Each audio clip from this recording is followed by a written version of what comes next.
Welcome to 360 Money Matters, where financial planners Billy and Andrew talk all things financial planning. This podcast aims to increase your knowledge and confidence with all things money. Each week, they will cover topics like wealth creation strategies, investment principles, creating passive income, paying off your debt faster, and much, much more, so you can live a life on your terms without limits. Hello and welcome back to another episode of the 360 Money Matters podcast. I am Billy and I'm joined by my co-host, Andrew. Back again for another podcast, Bills. Andrew, we are back again as usual, mate. How you going? Yeah, good. Everything's, traveling well. Feels like it's a distant memory since the year begun and we're already talking about end of financial year stuff. Yeah, well, the budget just came out recently. So at time of recording, what are we, the start of April? So yeah, it's all happening for sure. Yeah, definitely. But no end of financial year stuff on this podcast. This podcast is more about, what are we talking about today, Bills? Run us through it. We thought we'd do an episode on cash flow in particular for people that don't have regular cash flow coming in, whether it's a seasonal worker or whether you work on a commission-based incentive program or you're a contractor. But really, we're trying to explain some of the strategies that we talk to people about around if your income is not regular, i.e. if you're a salaried, say, PAYG employee, where you're getting paid on the same frequency, the same amount each and every time. So, you might be getting paid monthly or fortnightly or weekly. We're trying to sort of come up with a couple of ideas and spread some knowledge around what are the things that we recommend if you're not in that position, because managing cash flow when it is regular and consistent is difficult.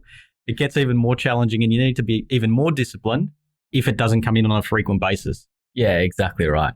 And I think you hit the nail on the head there. I mean, it's difficult enough to manage cash flow when, you're a PAYG employee, you know exactly how much is coming in, you know when it's coming in and you know what you're going to get paid, and trying to allocate where your funds go to is difficult enough in those circumstances.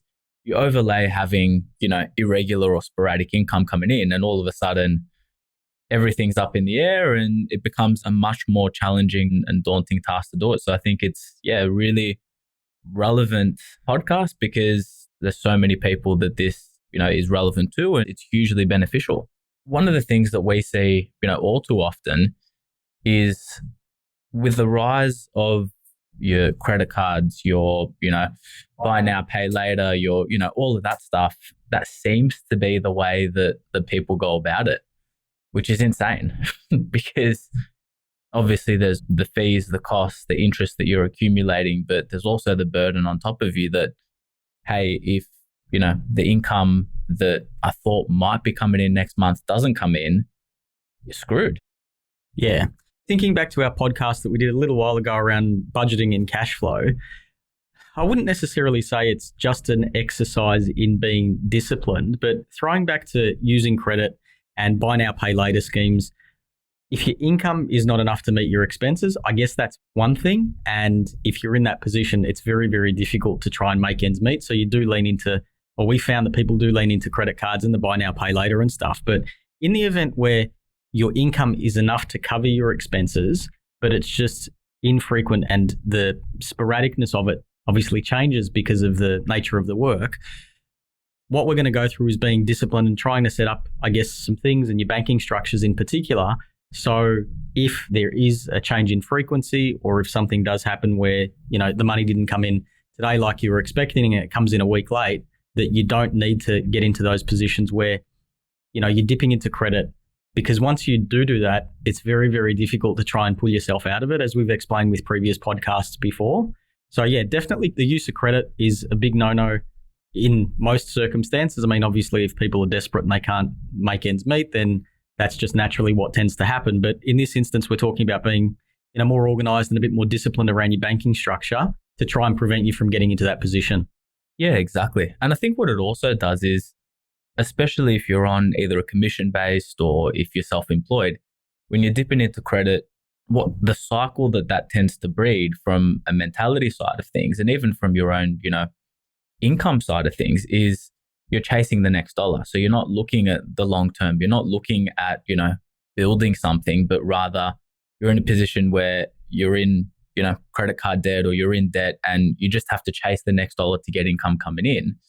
And it doesn't help support the longevity and the benefit to yourself on a long-term basis as well. So I think even mentally and even in supporting all of the other things outside of your own personal cash flow and your finances, it can really, dig a hole for you. And hence what we're talking about today is not getting into that hole.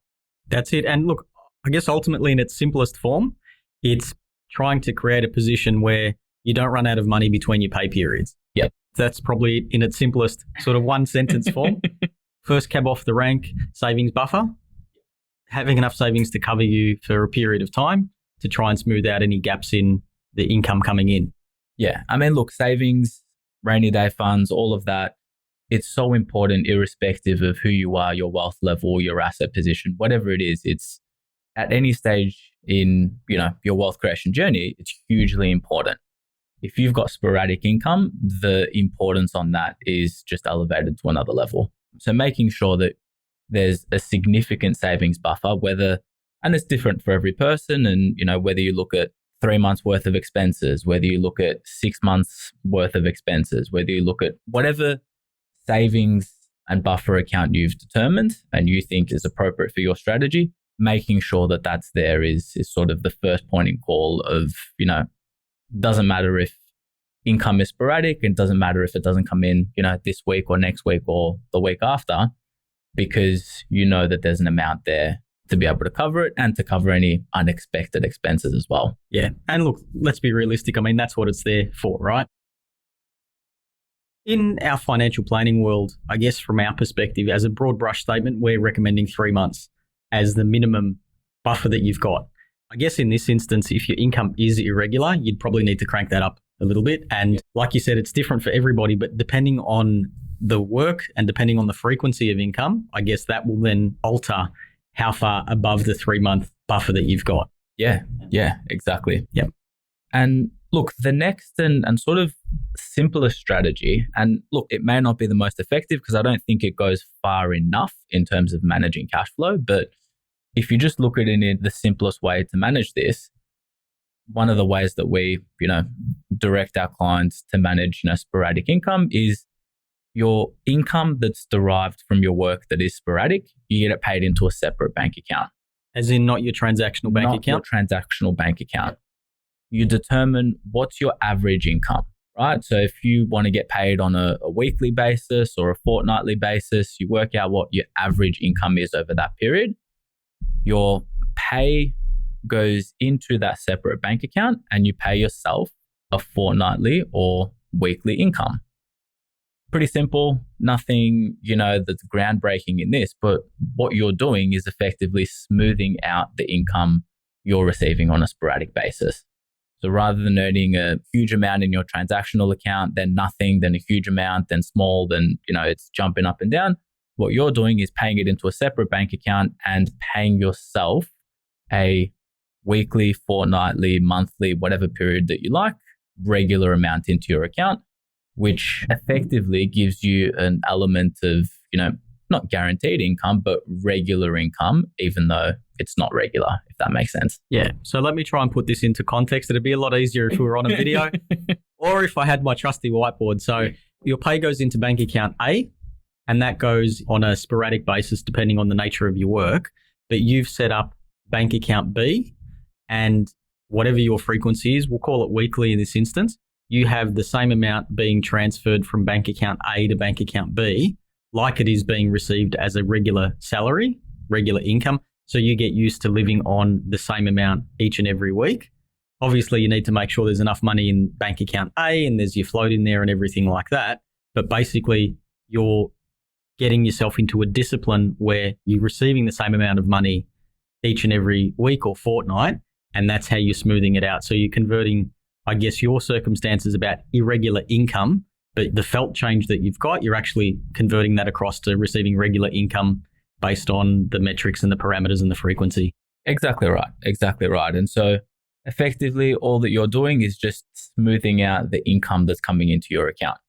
What's another, really effective part within this strategy as well is if you're receiving, commissions or bonuses, or the income is sporadic, what you do is the income that you're paying yourself into your transactional account should be less than the income that you're receiving in actuality.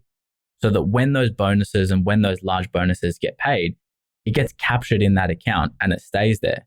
And if your income goes up, then you're also capturing that savings and that money in that account, and you're not increasing the amount that's going towards your everyday expenses. So what you're doing is you're removing the temptation of an expenditure creep and an expenditure increase as your income increases as well. So it's another sort of effective part within this strategy. And I've seen people that don't earn a regular income implement this so that when they actually receive a higher income, when they get a pay rise, they don't see any difference in the income that they receive for their expenses, but rather their savings amount increases proportionately. Yeah, no, well said, Andrew. I mean, just going back to that point, the lifestyle creep, it seems to be a natural phenomenon when you look at economics, but the more we earn, the more we spend. Yep. So yeah, really, really valid point. If you do set this up and you do have it set up correctly and you're disciplined around it, and you do receive ad hoc lump sums like a commission or a sales bonus or whatever it may be, if it is isolated as per this setup that you're talking about, it can really have a meaningful impact, because all of a sudden your float or your savings just, is on, gets a boost. You can really then take that money to do something with it, i.e. investing, use that to start saving for a deposit for a property or an investment property or whatever it may be. But yeah, if it comes in and it just goes into the main account, or the transactional account, I should say, it's easy for that to get mixed up and get spent. Yeah, absolutely. It's always easier to spend the money than it is to save the money. When the money's there, it's easy for that to just float away into thin air. There's always something to spend money on. I mean, let's be realistic, right?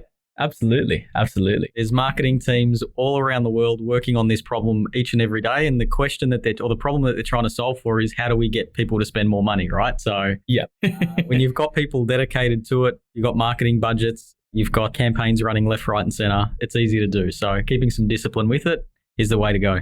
Yeah, absolutely. Absolutely. Andrew, we've spoken about our bucketing strategy before when we talk about cash flow management. How does that then play out with this particular strategy as well? I think, and this is when, what I was saying earlier around, paying yourself a regular income, it's great, it smooths this out, but it only really addresses not the problem, but half of the challenge, because you're smoothing out the income that's coming in. So you're getting a regular income in, but what it's not looking at is the money that's going out. The bucketing strategy, and we've got, an entire podcast dedicated to this, so I'd highly recommend that you go back and listen to it in detail. With a bucketing strategy, what we recommend to our clients is, okay, first, we're smoothing the income that's coming in. So you've already got bank account A where the income's going into, bank account B is your transactional account. What sits in between both of those, it's not, or we don't recommend as simple as all of your money goes into a transactional account and you just, spend that money on mortgage, on, trying to have, savings for a holiday, on all your everyday expenses. You actually split that out. So you have one account that's for your direct debit expenses. You're talking about your, Netflix account, car insurances, your registration, your, the things that can just get direct debited out every single, year, fortnight, month, quarter, whatever it is. You've got an account that is your everyday expenses. So, you're going to the petrol station to fill up with petrol and you're paying exorbitant prices, as what's been currently happening at the moment. $2.20 a litre. Yep. Although it has come down a bit recently, so... That's where you're paying those expenses from. You've also got an everyday bills account where you're paying all of your, usual everyday bills. You've got a fun account, you're going out for drinks, you're going out for dinner, you're, spending money on, clothes and shoes and all of that stuff. You've got a holiday account so that, we all want to escape the Melbourne winter that's currently happening at the moment, or about to happen, or about to come into fruition. So you want to, put some money aside to be able to relax, recoup, and go away every year. And then you've also got a savings and investment account. Now, I'm glossing over this really quickly, but effectively, by having a bucketing strategy, money goes into the first bucket or the first bank account and then gets apportioned between all of these accounts on a regular basis. Now, you've got money coming in on a regular basis because you've now created that split between the sporadic income that's coming in and the regular income that's coming in. So you can apportion your expenses on a regular basis as well. So ultimately what this is, and it throws back, you're right, to the cash flow and budgeting and the bucket strategy that we've spoken about before. It's exactly the same as what we've been talking about. Ultimately what you're trying to do with this strategy is just make provisions in separate accounts to then be able to pay for an expense as and when it comes up with money that's previously been allocated, as opposed to needing to scramble and sort of mix one account or one reason that you've been saving money with the next or whatever it may be. It seems a little bit easier when we go through it if you've already got that money available in those separate accounts or those provision accounts. You don't then need to find the money when that expense comes up or when the accommodation bill comes due for the holiday that you've been planning for. Makes perfect sense. In practicality, high level of discipline is required.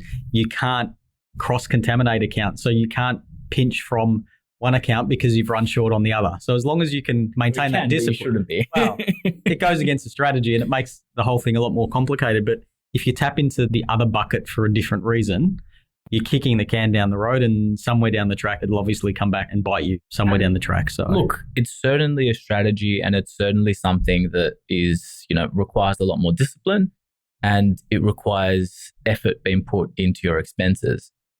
The thing that I will say in counter to that is it does at the start.